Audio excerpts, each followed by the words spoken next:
Hello, uh, my name is Yahya Al Farsi. I am a professor of public health and epidemiology at Department of Family Medicine and Public Health at Sultan Qaboos University.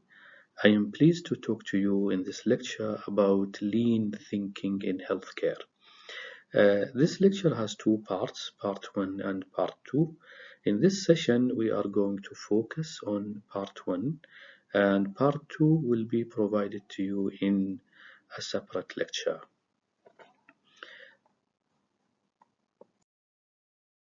This lecture has several objectives. Uh, First objective is to talk about definition of lean thinking in healthcare and how lean thinking leads to success in healthcare and why we need lean thinking in healthcare and how can we apply lean thinking in healthcare. Well, I realize I talk to you now while you are medical students, and some of you might find this lecture about a bit different from other lectures because it is not merely related to medicine that you learn in College of Medicine, but it also touches the life of medical student, doctors and nurses as staff in hospitals. And you need to realize that although you will become, inshallah, doctors in the near future, you need to think about broadly about the environment that you work on in a hospital. You will find yourself soon, besides being a physician or a doctor, you need to care about the resources that are available to you, whether you work in a hospital or in a healthcare center or any place. Uh, Managing resources is quite important and for everyone, including doctors. Unfortunately, many people, when they come to the hospital, they don't find hospital a pleasant place.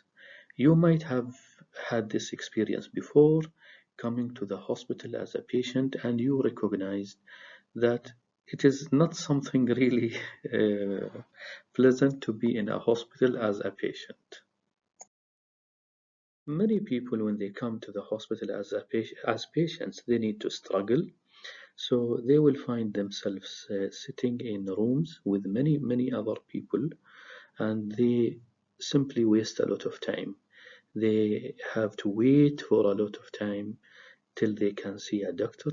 And after they see the doctor, they need to spend time until they have investigations like blood taking blood sample or having an x-ray, and then they need to wait till they get the results of the investigation, and after that they need to go to the pharmacy to get their medications. Of course, all of that would happen if they are outpatients, but more waste of time and difficulty or feeling unpleasant if they become inpatients, if they got admitted in the hospital. So if any one of you had the experience of being admitted in a hospital, you might agree with me. It is not something pleasant if you sleep in a hospital, because sometimes you will find the hospital a bit noisy and the food might not be as good as you thought, and you will wait for a long time until you get the service. Unfortunately, these challenges happen not only in hospitals in Oman, but worldwide. Any country you will visit, you will find people talking exactly about the same observations that they face when they come to the hospital, even parking issues, so they have difficulty in finding parking for their car, until also they become fully satisfied with the services that they have been receiving in a hospital. Unfortunately, hospitals in many situations, they are not pleasant places not only for patients but also for workers. And when I say workers, I mean doctors, patients, technicians, other workers who come to the hospital every day. In front of you, in this photo, you would see many lines crossing blue and red and green and yellow. Actually, this is a real-time experiment in which experts have made a drawing of the movements of nurses in a particular hospital. So each line would depict the movement of a nurse on one day, and they calculated uh, how much is the distance that has been walked by each nurse. In some hospitals, actually, they found that a nurse would walk for about 9 kilometers a day, just going from one place to another. So as you can see here, this is an effort that has been made by nurses and other workers in the hospitals. Of course, walking for this whole distance will take time and it will be tiring for the staff and the nurses. And the most important question is, do we need really to walk for all these distances on daily basis every day?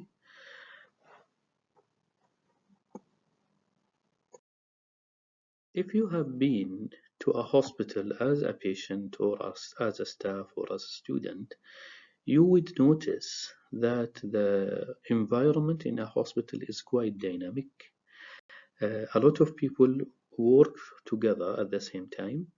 There are equipments that they need, and the equipments are shared by many people at the same time.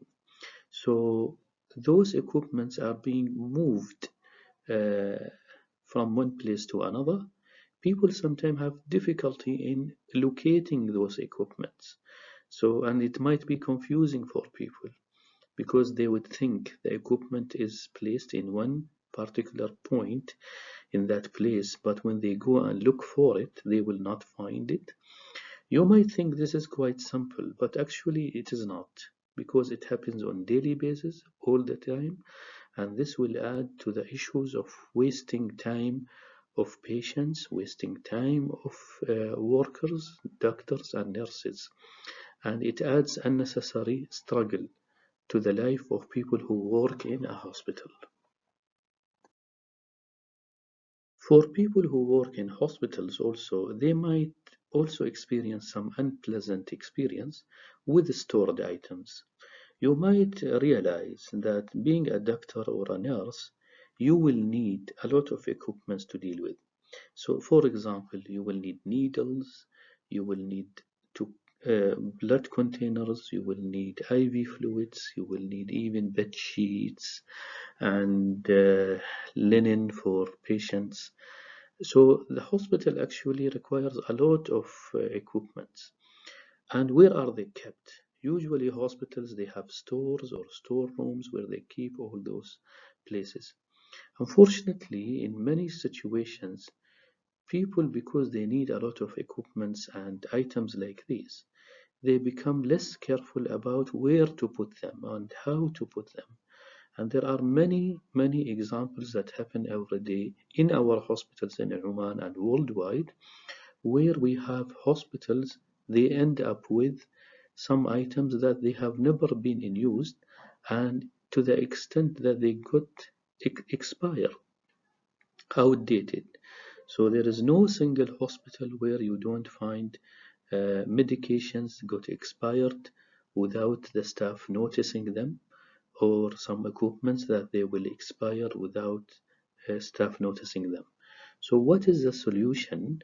We need uh, to stop that practice, because if you have get medications or equipments and you don't use them until they get expired, then this is simply waste of resources, because it costs money to buy these equipments and medications. So, in conclusion, no matter what you do, unfortunately, hospitals are places where so much waste is being produced. That waste is in terms of equipment, unused medications, uh, waste of time, waste of resources, waste of money. Therefore, we need to have some actions that could reduce waste and improve efficiency of the hospital. And as I mentioned, the hospital needs many items, but also the hospital needs many staff, whether they are doctors or nurses or other staff. And we need always to figure out how we can make those people work together in the most efficient way without wasting resources, without wasting time of them. So, as you can imagine, if you bring so many people to work together in one place, it is hard to manage all these people and make sure that they all have the common understanding and they will all work in harmony together. That's why there is always need in improving the way we manage the staff and people.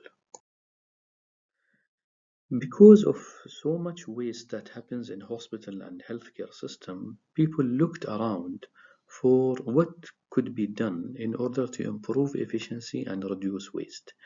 And one of the most quite promising models is has been found in actually Toyota, the well-known automobile company that produces cars. And what is impressive about Toyota? Toyota has started in the 1960s, and over about 3 decades, it became number one company in automobile production with its cars. It also exceeded some well-known companies like Ford and General Motors in America. So that was quite impressive to people, and they wanted to know how Toyota became Toyota, and what they found. The secret was in the word called lean thinking. I will give more details about lean thinking, but for a moment, I would like to tell you that lean thinking actually originates from a philosophy, and that philosophy asks this question: how can we transform a snail to be a tiger? All of us know is that the snail is a small animal and it is quite slow compared to the tiger, which is quite fast. And the snail is quite slow because mainly because of the heavy weight that it carries on its back in the form of the shell that it has. And the shell actually is on the body of the snail to provide protection to the snail. Unfortunately, because of its relative heavy weight on the snail, it caused the snail to be slow. So the whole idea about transforming a snail into a tiger is to get rid of that excess weight on the back of the snail and gradually and make it move as a tiger. You might be surprised why we bring this example, and you will be quite surprised to if you come to know actually so many hospitals around and so many health centers around, they behave in a way just like the snail. They have so many resources. Unfortunately, those resources they do not increase the efficiency, they make them more slow.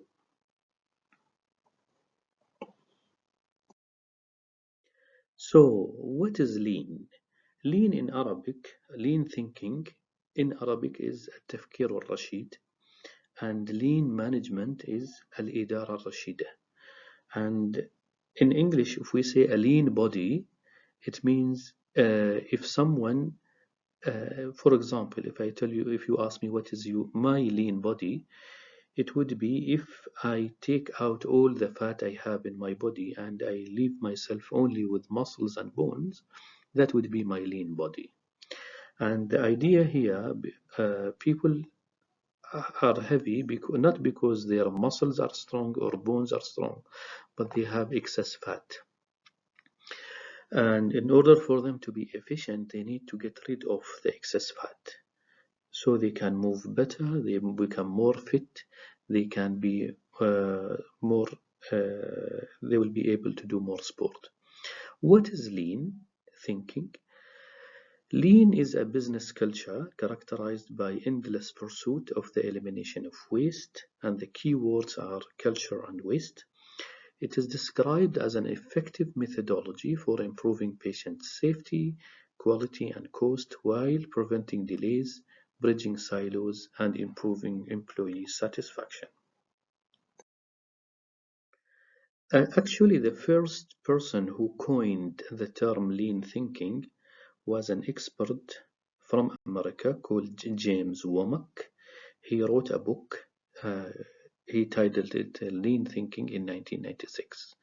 And James Womack was actually the head of a team who, in the 1990s, traveled from America to Japan to Toyota in order to investigate how Toyota became Toyota and how Toyota was able to beat American companies like General Motors and Ford. So they spent a good amount of time in Toyota. They collected a lot of data and they did research. Ultimately, that was their conclusion that the secret behind the success of Toyota was the lean thinking that they apply. And they think lean thinking is quite important to improve efficiency and decrease waste because it provides a way to do more with less. So you produce more with less resources, and so people will be able to do more with less, less human effort, less equipment, less time, and less space, while coming closer and closer to providing customers with exactly what they want. So James Womack in his book have highlighted that in Toyota and by applying lean thinking, they introduced a new way of thinking. So in many companies, the companies will focus on production or the products that they produce, while in lean thinking it calls not to focus on the product, rather to focus on the waste elimination.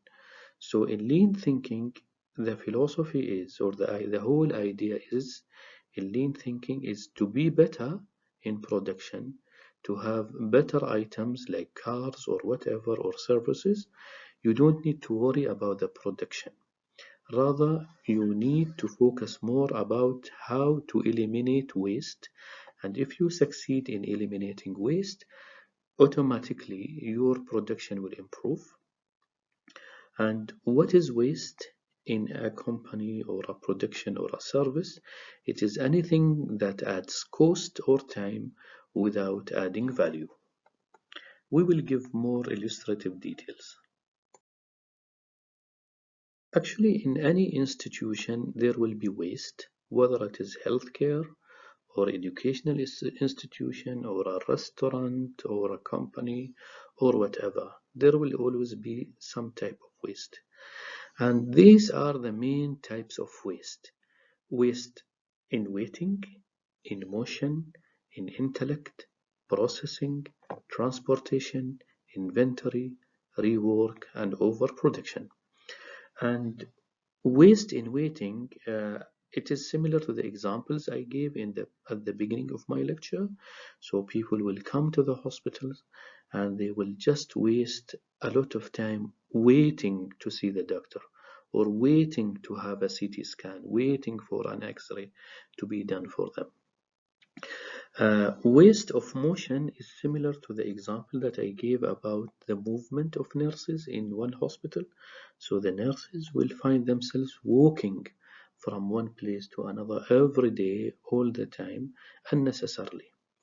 Waste of intellect would be similar if you hire someone with specific caliber and then you ask that person to do something that would require less skills. For example, if you hire a cardiothoracic surgeon in a hospital, that cardiothoracic surgeon is supposed to do heart surgeries. But if you use the cardiothoracic surgeon for general surgery, like he will do appendectomy, that would be waste of his intellect and specialty.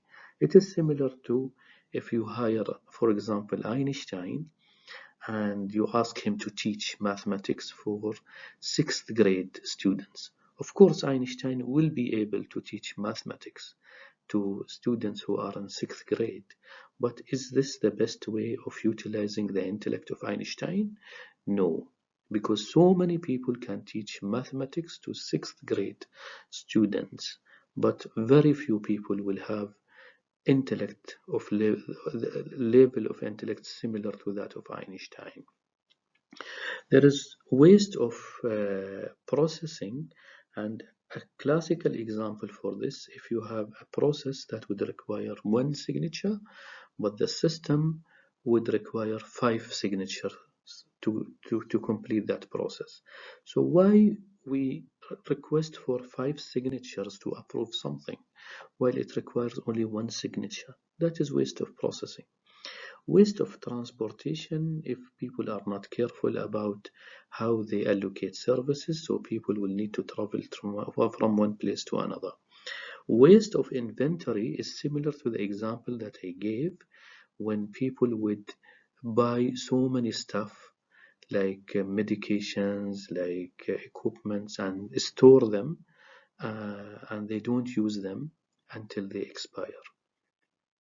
Waste in form of rework, and this is the root of it is in quality of training. And an example of that would be if a nurse, for example, will be asked to collect blood, but she was not trained well in how to collect blood. So she will try to collect blood, but she will, if she fails, then the doctor will come and we will collect blood in her behalf. So this is work and rework, and it will say it waste resources. Overproduction, it is in healthcare like when we uh, write a lot of prescriptions for patients to give them so many medications that they don't need, or if we ask for so many investigations, but actually the patients they don't need. In this slide and coming slides, I share with you some findings from some research that has been done in other countries. In, in the United States, for example, it was shown 20% of mainstream clinical practices bring no benefits to patients. So can you imagine this? Like 20% of what we do as doctors is unnecessary and it doesn't help patients. So 20% of the medications that we give to patients, 20% of the investigations that request, 20% of procedure that we do are unnecessary. And this is basically waste of money, waste of resources. So, and if we will be able to reduce that waste, you can imagine how much money we'll be able to save, how many resources that we will be able to save. Another research has shown that the most common areas of waste are three: medications, dispensing medications, diagnostics, and admissions. So, in many situations, a patient will come to a hospital or a clinic and will receive unnecessary medications. For example, a patient who has common cold, it is just a virus, will come to a clinic and he will be given antibiotics, uh, like antibacterial antibiotics unnecessarily, and this happens commonly. Another example would be diagnostics. In diagnostics, when a patient will come to emergency department and so many investigations will be requested, blood investigations, urine investigation, x-ray, CT scan, etc. And if we become careful, we will discover that good proportion of those investigations were unnecessary. The third will be admissions, and currently so many people got admitted in the hospitals unnecessarily, and sometimes a patient will require to be admitted for only one night. That patient will stay in the hospital for 3 days, for example, 3 nights. Or if he requires 1 week, he will spend 3 weeks. All of that is waste and it costs a lot. And as doctors, we need to be careful about the way we practice our profession. As a specific example of waste of diagnostics, it was shown that 70% of medical decisions are influenced by laboratory test results. What does this mean? This means that we have increasing number of doctors who cannot make a diagnosis, who cannot make a decision unless they request for so many laboratory test results. And because the laboratory test results cost money, this will increase the waste and of resources that in the hospital, which will affect the quality of care at the end. Because experts have recognized the amount of waste that happens in healthcare, and like the examples I gave to you, uh, there have been calls for serious intervention where we need to be careful about reducing waste. That's why we have a new concept called lean hospitals. And I am glad to mention that increasing number of hospitals in Oman are now taking serious steps towards becoming lean hospitals, including our university hospital. It is worth mentioning that some people become a bit worried when people talk about lean thinking and lean hospitals and lean management, because sometimes they think the whole purpose of lean thinking and lean management is to cut budgets. So they will think people will do lean thinking in order to reduce the amount of money available for them, or they think this will be only a step towards getting rid of people, or people will lose their job. Actually, this is not true. The whole main objectives about lean thinking in healthcare is centered around patient safety. The more the hospital would be lean, it means the less waste that we have less errors, so the patient safety will increase. Not only patient safety, but patient satisfaction. Not only patient satisfaction, but employee satisfaction, like doctors and nurses, which will increase their engagement if they become satisfied, and this will decrease the turnover of resources. It will automatically improve productivity, and it will lead to better utilization of space available in healthcare. Uh, as I mentioned, so the thinking about lean thinking started in the 1990s, so it is not quite old. And the first application of lean thinking, uh, which got imported from automobile industry into healthcare system, was in the United States of America. So some American hospitals started to apply lean thinking, and they had wonderful results. And later on, other countries like Australia, European countries adopted lean healthcare, and now we have increasing number of hospitals and healthcare institutions in the Middle East and other areas in the world which adopted lean concept. And I'm going to share with you some success stories from the hospitals which were pioneer in adopting lean thinking in healthcare. One of the first hospitals that applied lean thinking in healthcare was Allegheny General Hospital in Pittsburgh, Pennsylvania, in America. In that hospital, they had an issue with the number of people who die in intensive care units in ICUs. As you can imagine, those people are critically ill in ICU, and many people in ICU, they will need central line in order to have IV fluids and IV medications. And usually the central line is quite useful and important for patients. Unfortunately, because of the requirement to deal a lot with the central line, sometimes the central line become infected with specific bacteria called bloodstream infection (BSI). And these bacteria will cause pneumonia, it can cause septicemia, and other types of infections. And these infections would lead to death of patients. So in this hospital, what happened? They applied lean thinking concepts in the ICU department, and after applying lean thinking concepts, they noticed significant reduction in rate of mortality, deaths among patients. So it dropped by 95%, which was quite impressive achievement. Another hospital which also was a pioneer in applying lean thinking concepts was Virginia Mason Hospital in Seattle in Washington state in the United States in America.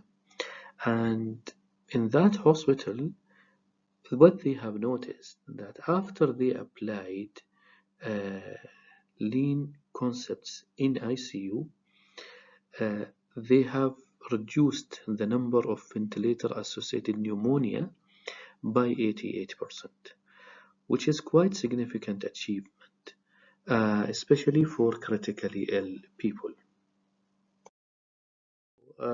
So after we now talked about what is lean and why lean is important, we talked much about the waste and how lean can help in reducing waste. The question would be, what is in lean that will enable lean thinking to achieve such reduction in waste? What is in lean that will help in increasing efficiency and productivity? And the answer is there are several lean tools that I'm going to talk about in a minute, and I will give you more details about specific tools. In lean thinking, there are a good number of tools that are being used. They are listed in front of you in this slide. I'm not going to talk about the details of all of them, but the most important ones. As they are listed here, they are named in English, but also they are given some Japanese names. For example, the most important tool is what is called value stream mapping, VSM. We have just-in-time, JIT or JIT, continuous flow, standardized work, pull system, or it is called Kanban. It is a Japanese name word. Takt time, error proofing, or Pokayoke in Japanese. The real place, or Gemba in Japanese. Continuous improvement or Kaizen, again Japanese name. Root cause analysis, and 5S and PDCA. PDCA, it means plan, do, check, and act cycle. As I mentioned before, we are not going to discuss the details of each one of them, but rather will focus on most important ones. I will focus on more description of value stream mapping. So what happens in value stream mapping? We start by identifying a value, then we map the value stream for that value, we create a flow, we establish a pull, and then we seek perfection and we repeat the cycle. I know what I just said to you is a bit confusing and you might not be able to understand it straight away, but I will give you an example. So, for example, if you are interested in waiting time at emergency department, if a patient comes to the hospital in the emergency and you noticed people wait in the emergency department for long hours, you got interested in that. So what you do, so by being interested in emergency waiting time in emergency department, you identify the value. So now the value that you are interested in would be the waiting time at the emergency department for patients. So what you do, you map the value stream. What does that mean? And we will give you example later on. It means you need to think about what happens to the patient from the point that he enters into the emergency department until he be seen by a nurse, and later on by a doctor, and later on by investigations, till the point that he leaves the hospital. From the point he enters the hospital till the point that he leaves the hospital. What happens to him?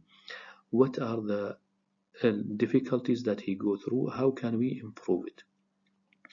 And this is what we create a flow. We establish the pull. It means we let people know about the weaknesses and the difficulties, so they become interested in fixing them, and then we try our best to achieve the maximum that we can do, and then we repeat the cycle. I will give you examples which shows more in a better way what I just described. In this slide, I show you a picture which of a value stream mapping. As you notice, it is quite simple. It is a simple drawing. It depicts the point from where the patient will enter until the patient will have the service till he goes home. You might also notice that there are some lines. So there are some dotted lines, some continuous lines, some with arrows, some without, and with different colors. Some are black colors, arrows, lines, some are red lines, and you will notice there are some messages in a cloud-like. All of these has meanings in value stream mapping. So a simple diagram like this, if you show it to nurses, if you show it to doctors or hospital administration, you will help them to understand where are the difficulties that the patient face from the moment he enters the hospital until he got discharged. So then people will understand the weaknesses, the weak points, and they will try to fix them. So this is an example of value stream mapping. Another famous tool is called 5S, and the 5S is an acronym that stands for sort, set in order, shine, standardized, and sustain. And this 5S is quite an important and useful tool, especially for arranging for medical stores or in departments like emergency. So in sort, you eliminate that which is not needed. Set in order, you organize remaining items. Shine, clean and inspect the work area. Standardize, write standards for the above. Sustain, regularly apply the standards.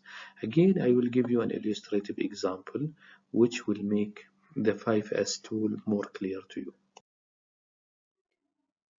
So I will give more clear examples about this lean tools in the second part of this lecture, and with applications to Sultan Qaboos University Hospital.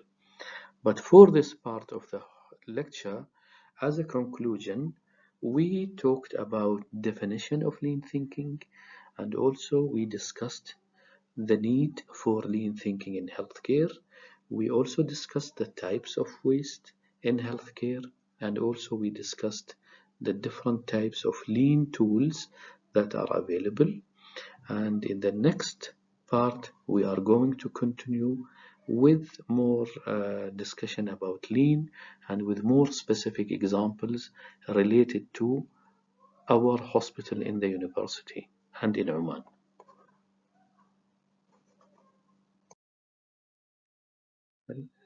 Thank you for listening to this part 1 of Lean Thinking lecture, and I will look forward to talk to you more about lean thinking in the second part with more applications related to our local uh, environment. Thank you.